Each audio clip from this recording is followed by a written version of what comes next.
Good afternoon, everyone. It is my honor and absolute pleasure to moderate a very important topic. I got a lot of feedback from people yesterday. Are you talking about the cement industry? I think we're going to do better today. And it is a pleasure to introduce to you my panel. I have His Excellency Elnur Sultanov from the Azerbaijan Ministry of Energy. He is also the CEO of COP29, so an architect of global climate policy. I have the honor to introduce His Excellency Abdul Nasir bin Kalban from Emirates Global Aluminium. He's the Chief Executive Officer. To his left, we have His Excellency Aram Eyti, the Group CEO of EMSTEEL. And finally, we have Mr. Benoit, Felix from Banco Santander. So please go to have a round of applause for my distinguished panel. All right, folks, time is short. Perhaps we are standing between you and lunch, so we will get right into it. I'd like to start with you, Your Excellency Aram Eyti. Heavy industry, particularly steel, is considered to be very difficult to decarbonize. It's difficult, but not impossible. Can you take us through the journey of EMSTEEL and what kind of actions you have taken to decarbonize? Thank you. Well, thank you so much, Hassaan. Really glad to be here, participating in this panel. And the third time, actually, it was the same exact date last year, of course, with my dear friend Abdul Nasir. Despite the fact that we have a lot of similarities between the two industries, except aluminium is so expensive versus steel. I wish, I wish there is one thing that we can say, would really decarbonize the industry, especially the heavy industry. And as I said, it's heavy industries, especially steel, is hard to abate, to really decarbonize. But I believe decarbonization is not really one thing. It's a journey, I would say, and this is where we started. And since the founding of EMSTEEL, we have considered this. As you would know, the steel traditionally is used coal in the process, and this is where difficulties comes in, and this is where the CO2 emissions are very high. For us, what we have chosen a technology at that time, that was 25 years back, where it's much less emissions than the blast furnaces. And I think this is the start. However, over the years, we have embarked on many journeys and many, I would say, achievements and many initiatives. One of them was in 2017, where we have established with Riyadh today, it's called Riyadh with ADNOC, where the CO2 captured from our plants and injected in oil wheels to really boost up oil. And this is, of course, the only and the first project in the world where the steel industry gives CO2 to the oil and gas. Another one was, a few years back, also we commissioned a pilot where we produce green hydrogen. We call it Green Hydrogen Project. So we did actually produce green hydrogen in our facilities, and we inject it in our own facilities, and we produce pure green steel. And I can tell you today, it's been used in many projects. Alhamdulillah, in UAE, we are so proud of this. One of which is we are building a mosque. We call it a sustainable mosque with a dar here in UAE. A third one, I would say, we have, alhamdulillah, also achieved 80% of our energy as renewable energy, and this is the blessing we have here in Abu Dhabi, where we have a lot of renewable energy is available for us, and that's really a credit. A third one, I would say, it's also a circular economy, where in the cements we have reduced our emissions, or we are trying to reduce our emissions by introducing slag. So we're using the slag of steel to be injected in the steel industry. That will give us another roughly 20% reduction of the CO2. All of this put us in a great position as a steel leader in this front. We are so proud of this. I can tell you today, EMSTEEL is around 40 to 40% average, less in the average of CO2 emissions versus the worldwide. Excellent. Thank you so much. I think that there's a suite of things that one can do. But let's say that perhaps EMSTEEL is very progressive. The tone at the top is right. Let's go to the dark side of all this. Are there any decisions that other leaders of heavy industries are delaying, or decisions that they should be taking right now? What's your feel for that? And this is also, feel free to jump in, His Excellency bin Kalban. I would say very simple is just to put it as priority, just to really go and act in doing so. As I said, it's not really something, one thing that you will do and then tomorrow you will be decarbonizing your industry. That needs time, and sooner you start is always better. We see a little bit of slowdown of worldwide in terms of decarbonization, but I would believe yes, just to act fast and get serious and do it. Excellent, excellent, thank you. And Your Excellency bin Kalban, do you have a point of view on that? What are people delaying? Well, the only thing really crossed my mind is really the commitment for green metal. Let's not talk about aluminium or steel. This is basically applicable for all the base metals. I mean, the way I see it, if we are really serious about sustainability and reach net zero by 2050 and meet the climate challenge of 1.5 Celsius degree, we need to act now. Very good. I'm looking at policymakers, for example, governments. Governments need to make a decision soon regarding the green metal with long-term offtake agreements. You know, most of this technology is nothing but CapEx intensive, basically. It's very expensive.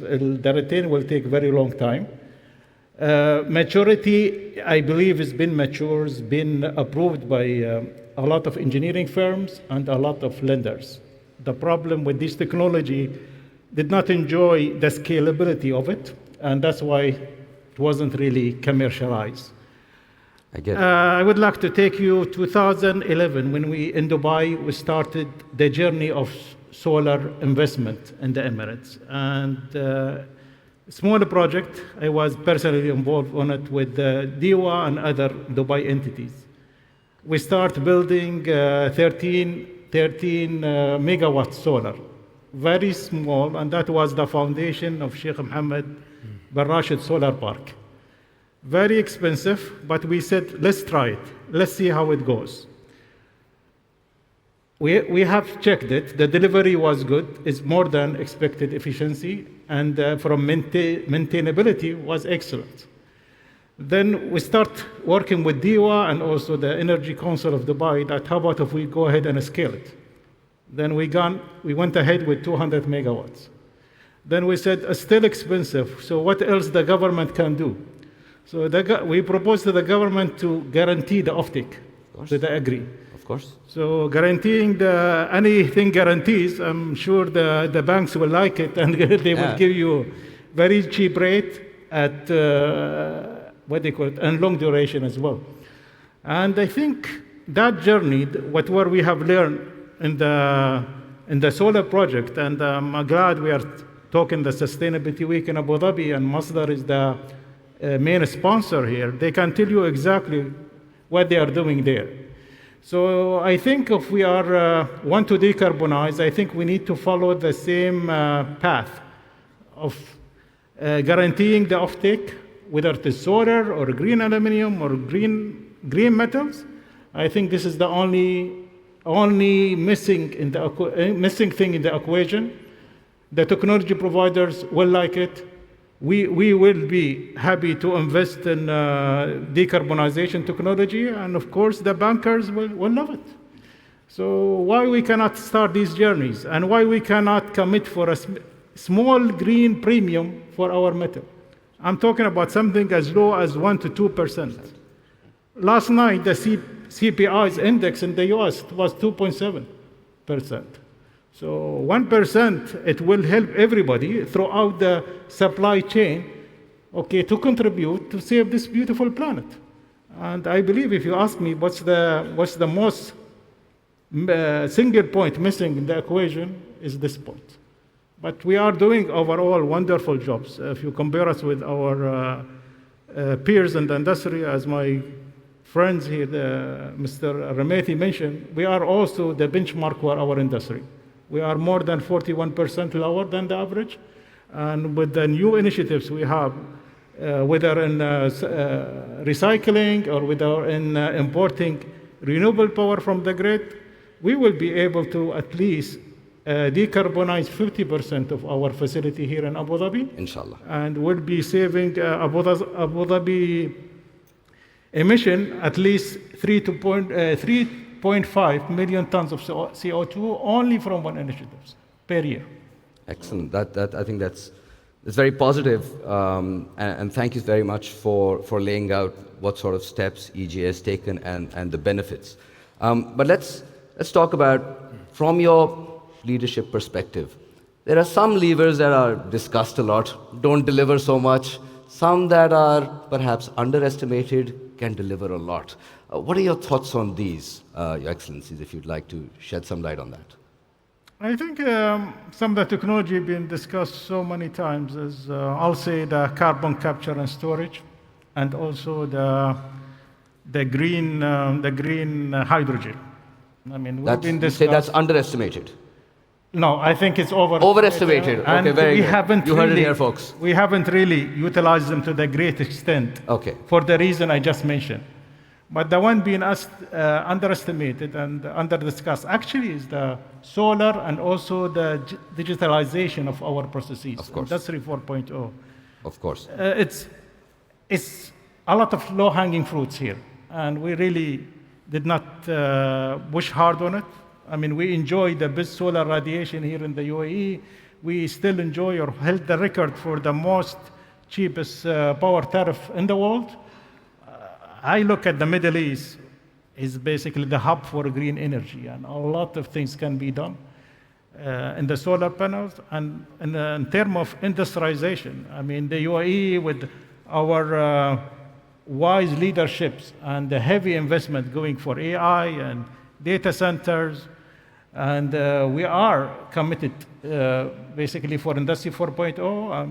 I'm glad that my company won an award in Davos last year to be a lighthouse for Industry 4.0 here in the UAE. We are the first company, and I'm looking forward to share all the lessons learned for other companies who want to do more.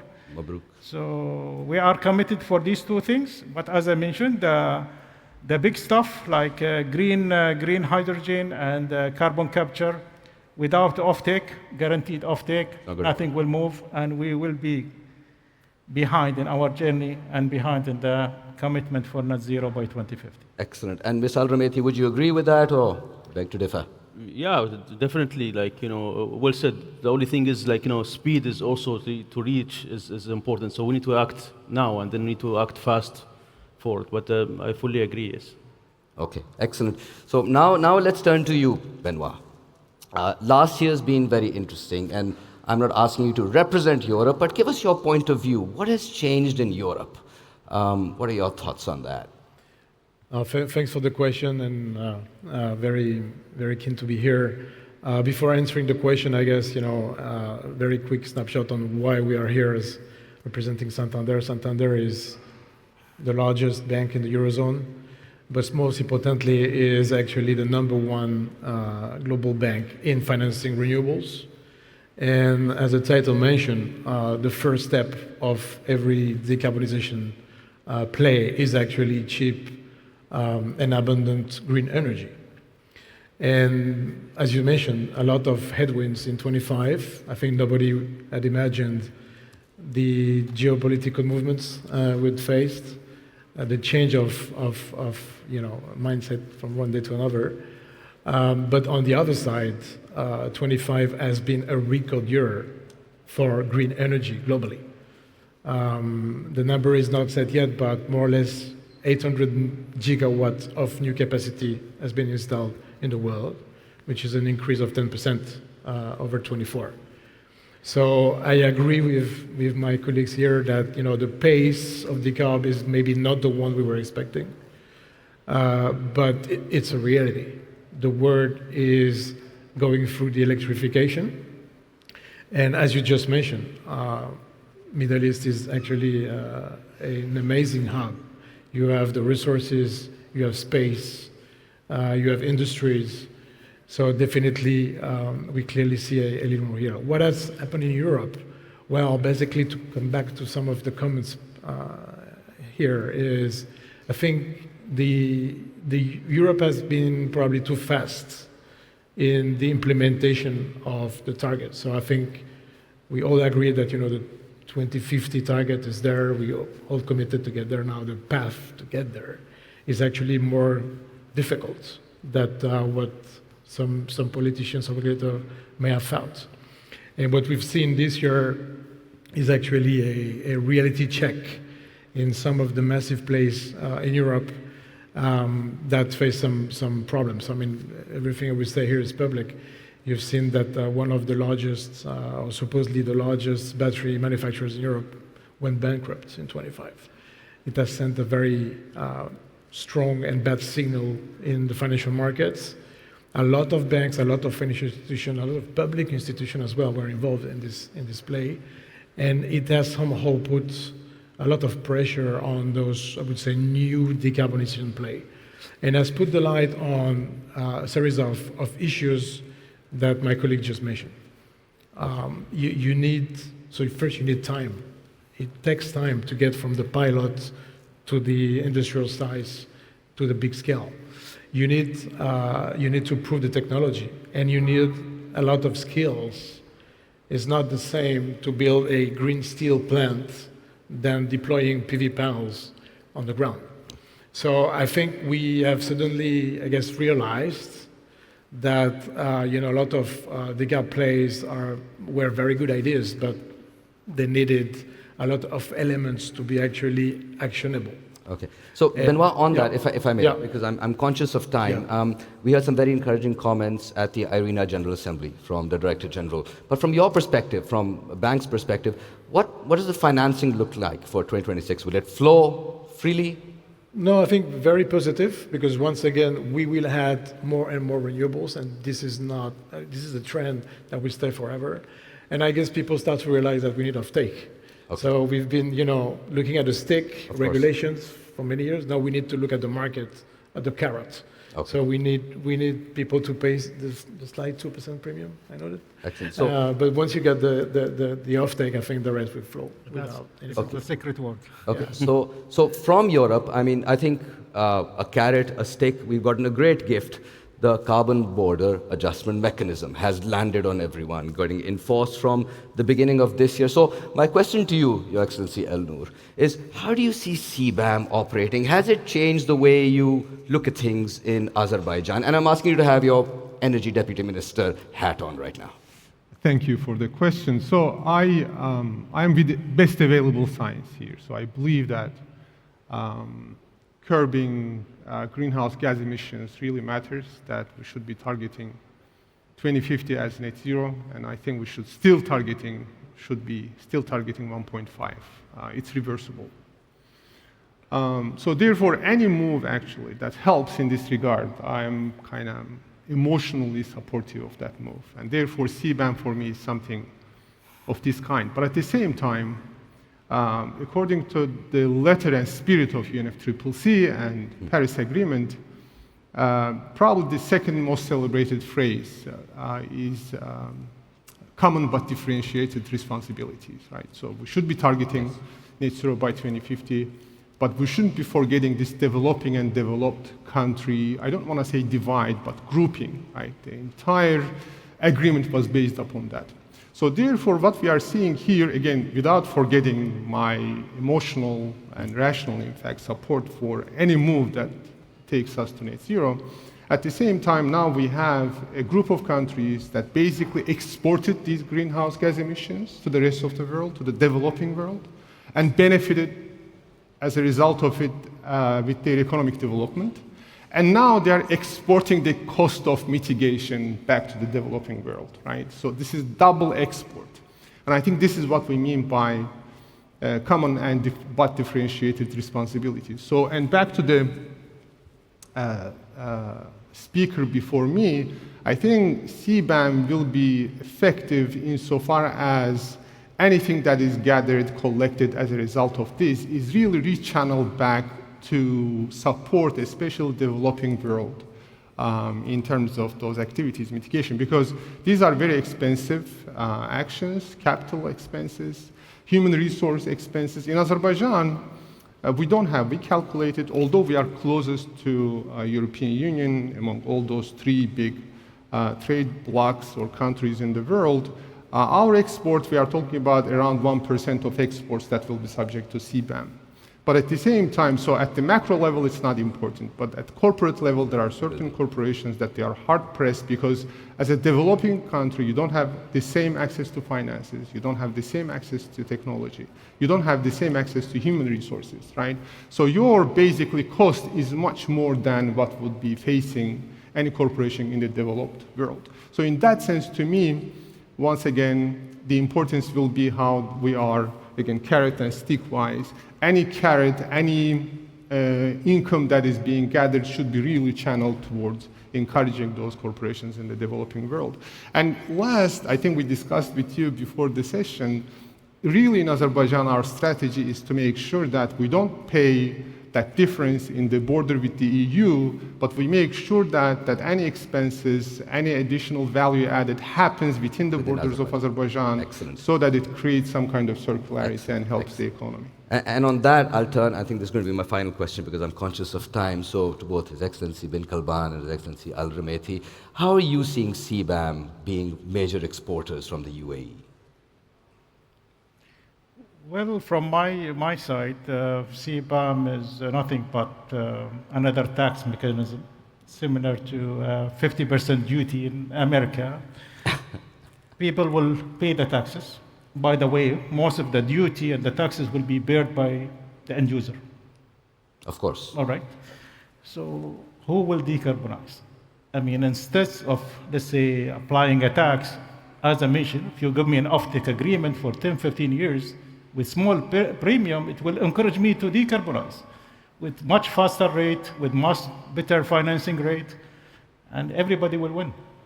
This is a contribution by everybody, and I think they need to change to this strategy. CBAM, even the European producer, they're not happy about it. So I don't know what they are solving for. And by the way, because now CBAM only counting for scope 1 of the aluminium emissions, which is only the smelting facility, our emission lower than their threshold. So in a matter of facts, they need to pay us a credit, okay, not a penalty. So it's not working. So I believe they need to think about it, and it will stay scope 1 for another 5 years. So my humble opinion say nobody will decarbonize at the speed we want. Interesting. And without having guaranteed offtake for a green metal, just not going to work. Excellent. And Your Excellency Aram Eyti, your point of view on well, that? in terms of time, I can't really comment on that. Maybe some people, they think it's too early, like, you know. But overall, in the long run, I would say, like, you know, I mean, it's still it just started this year, so we don't really know exactly what the impact of. But I would say in the long run, with CBAM will come better measurement of carbon. That's one thing. I think that's really good. And the second thing, which I think is more important, is to reward, like, you know, companies or rewards whom did really decarbonization in a real way. And that for us being a little bit selfish, like, you know, that's a really good opportunity for us, having, like, you know, in mind we are low emissioner versus the others.